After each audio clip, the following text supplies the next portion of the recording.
Greetings and welcome to Live Your Song, building businesses that make a difference. My name is Cheyenne Kramer and I'm here with my better half, Don Kramer. Hello, everyone. And we come to you each week with ideas and tips and concepts, all to help you live your song, because we believe that right now on this planet, we are living in a very interesting time. And it's a time where more of us need to stop. I mean, let's face it, you've been forced to stop. So that to me means it's time for you to be listening just a little bit more to that still small voice within and figuring out what is it you're really here to do to make a difference on the planet. And today we are absolutely excited to have a wonderful guest with us. Definitely. And dear, would you like to introduce her? It'll be a pleasure. Thanks. Okay, let me introduce Karin Cross, who is a law of attraction speaker, teacher, and coach, and a human resource professional with over 20 years of experience. That's a lot. Karin has an MBA from the College of William and Mary and is a certified senior human resource professional and a certified law of attraction life coach. So let's take it away. Welcome, Karin. We're so happy to have you with us today. Thank you so much. Thanks for inviting me. It's great to be here. So, well, we always like to start out with our interviews by hearing a little bit about you and your backstory. Really love and curious to hear what in the world in your past has led you to being involved with Law of Attraction and also with this program for young people that we're going to chat about a bit today. Yeah. Thanks for asking that question, Cheyenne. And it's one that's taken me years to really even answer. But my backstory that has an awful lot to do with my current story is that I had chemical depression. Experienced depression as a kid. I considered myself melancholy as I became an adult, and had bouts of depression and so on. Finally, I was diagnosed, and what was impactful for me at that time is that I just saw happy people all around me, and I didn't feel that inside, and I just wanted to be happy. So that was out of that contrast of being so sad that, you know, as a young adult, there were many nights I went to bed and I prayed not to wake up. You know, I didn't want to not live, but I certainly didn't want to live feeling the way I felt. Right. And it's hard and it's heavy. And when I was diagnosed, of course, what they did is write a prescription and started down the road of antidepressants, and they were helpful. They, in my words, they brought me to neutral, so to speak. And I felt like, I didn't want to die every night when I went to bed. So, but also at the same time, I realized these pills are not making me happy. You know, they took the edge off. Yeah. But I'm not experiencing that happiness and joy that I've been wanting for as long as I could remember.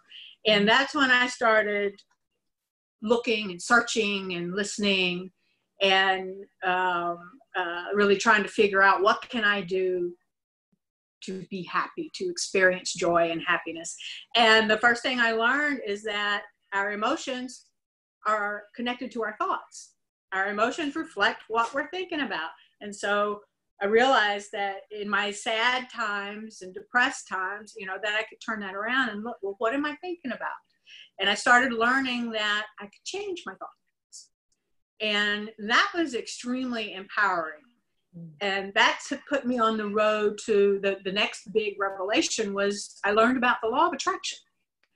And that was just huge. That was, I was always kind of a sciencey person in school, a bit of an academic geek. That's just who I am. That's how I roll.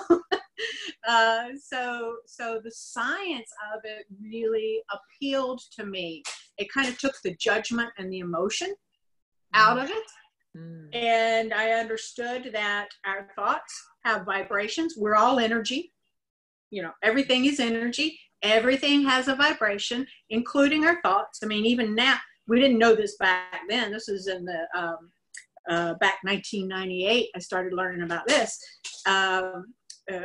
We didn't know that our brain waves were electrical pulses and that sort of thing, the way we do now.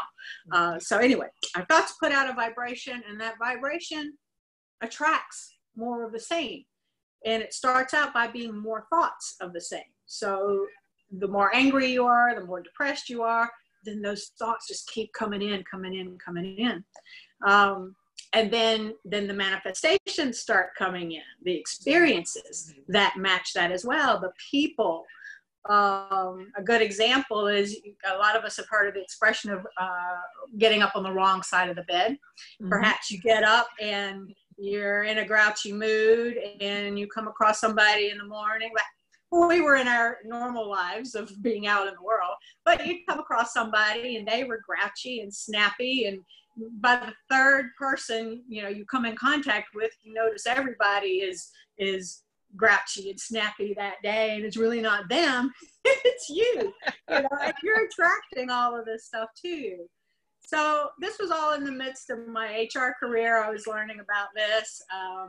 I started to apply it in my work and so on. And about 10 years ago, I came to the point where I was kind of ready for a change, ready to get out of corporate America and my human resources roles, and found this, after a couple of years, found this law of attraction coaching program. And it was right up my alley. And it just, we lived it. The program was a year long, and we lived all of the processes. We really learned how to live and breathe this stuff. And so with that, that kind of launched everything else that I'm doing up to this point. And it led me to the kids program that I do today. I'm a certified iShine facilitator as well. And this kids program is all about our thoughts and taking control of our thoughts and helping children recognize their own power at an early age, before we kind of get into that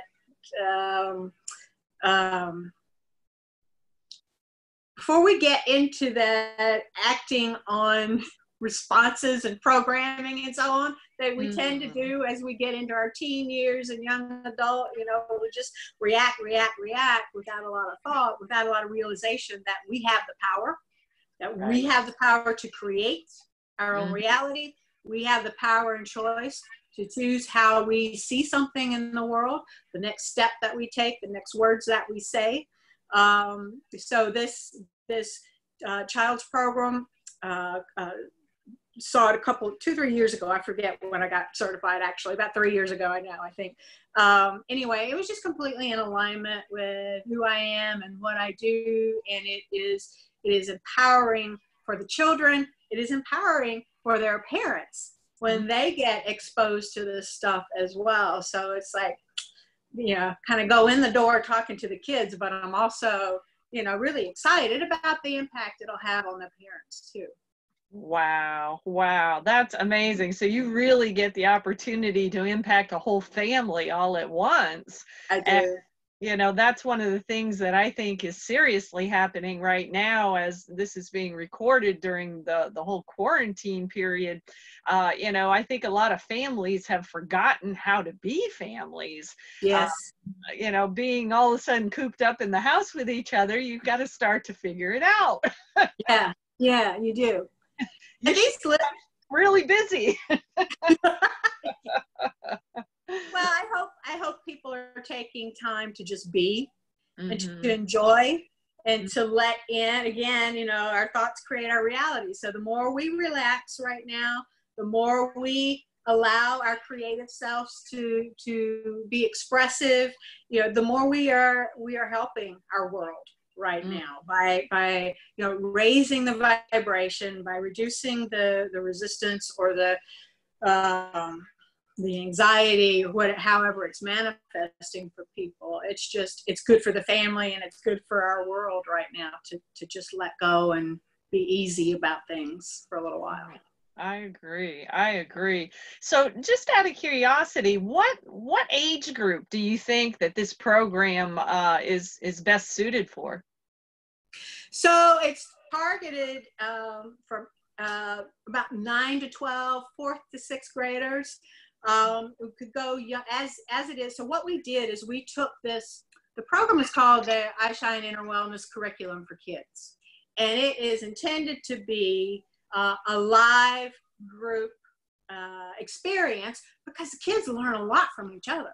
They gain a lot of the confidence and the self-esteem from going through those exercises with each other. But given the times that we're in, what we did is we took this program and made a number of mini lessons, mini video lessons out of this. And what, I forget where I'm going with that.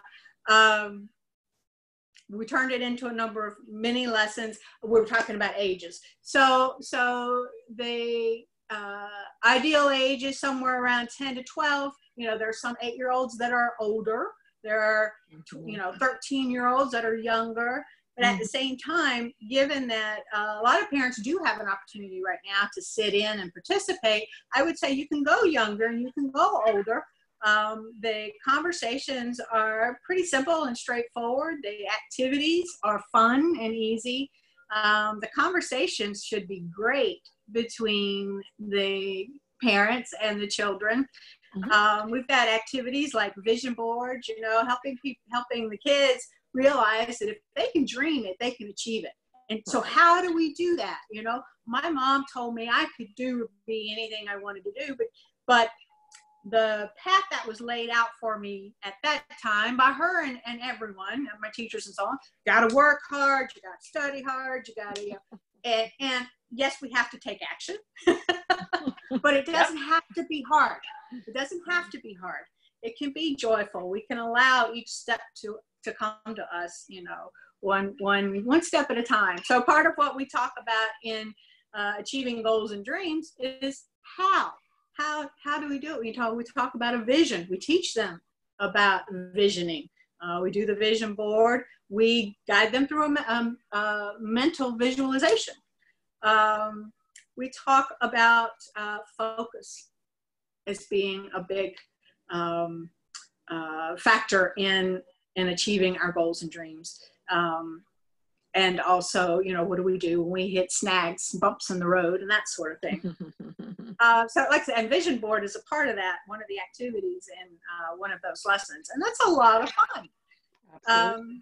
We've got exercises like affirmation posters and gratitude journals and coloring in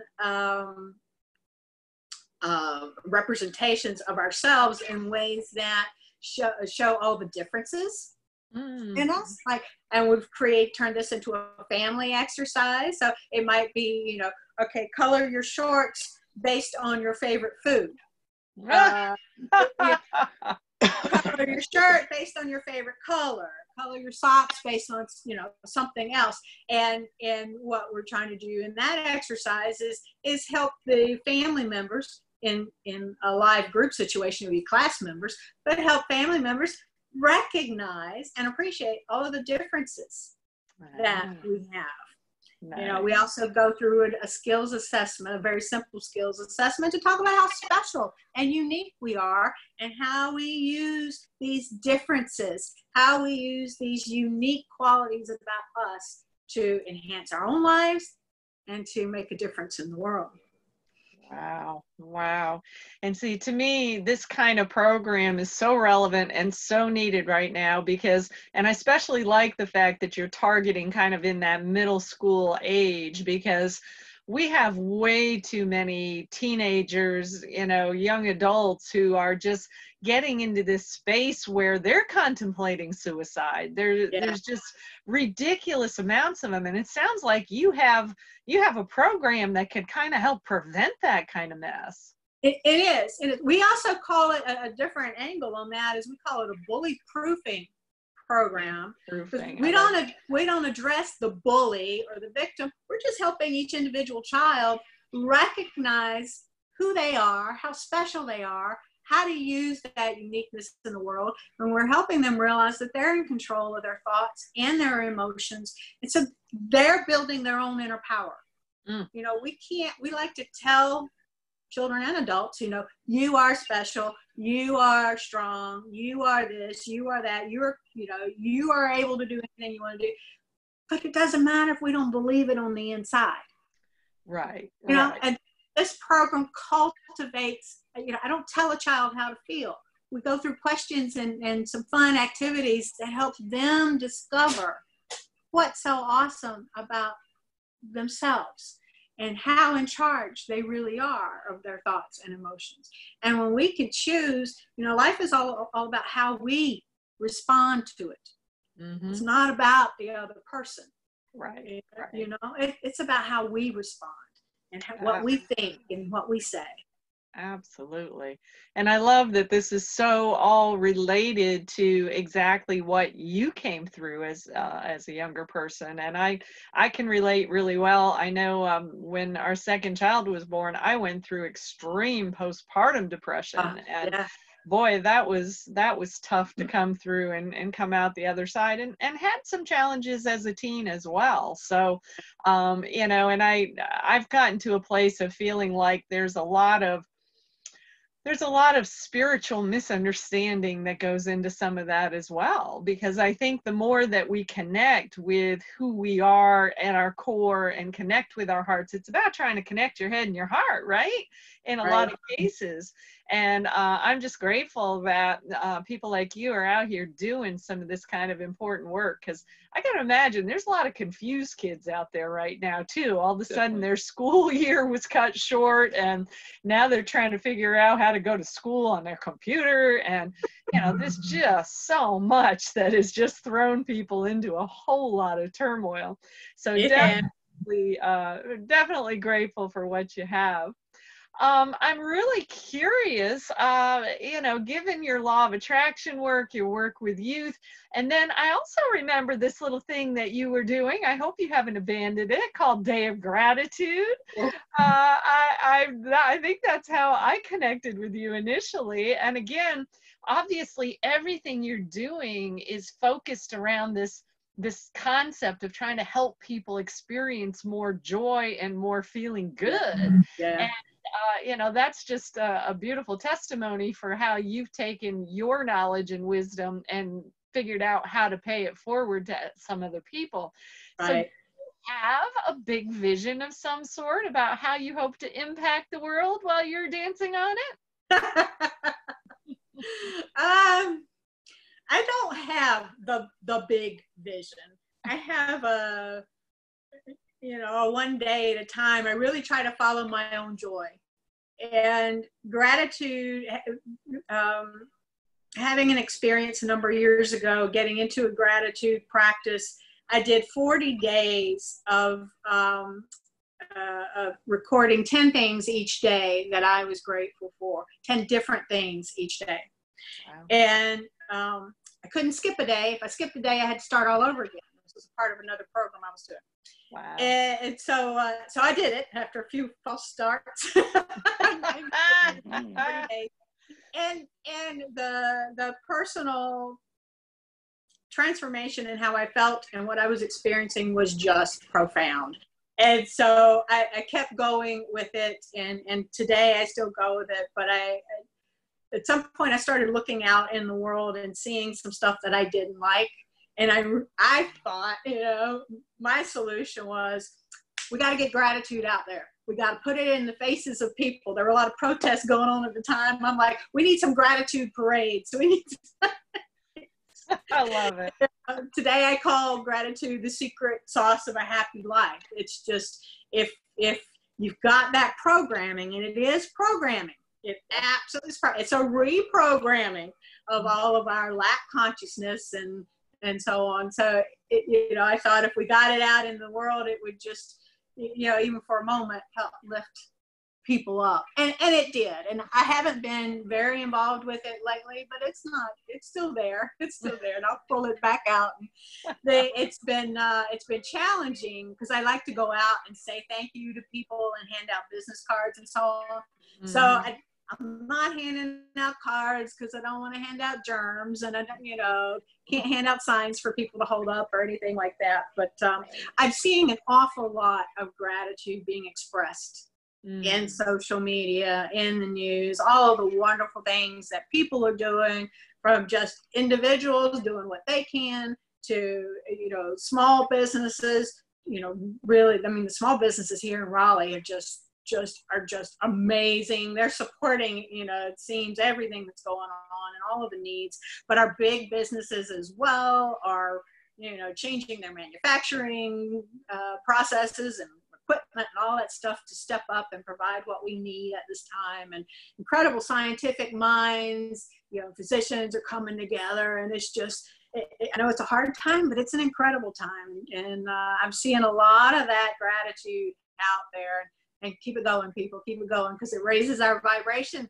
As part of, I guess my path is really to help people experience joy for themselves. I think gratitude is an easy path to that. It's kind of like the science thing, and the science is behind it. It rewires our brains to see always the solutions and the, what's good in a situation rather than what's negative, or, or it turns complaining into, recognizing the good. And it's definitely, I see a lot of it out there, and it's a great thing. Actually, the kids program has the Inner Wellness curriculum has a module on gratitude as well. Great. Well, that's definitely it. And yeah, I find that interesting that you went through 40 days of gratitude yourself as a way to kind of help reprogram and such. So many people have no idea how much our thoughts are involved in actually creating the neural pathways in the brain that become the computer programming, right? It's the old saying of garbage in, garbage out. Well, you can also put in good in and get good out. That's right. And it's not, it's nothing we do intentionally. Right.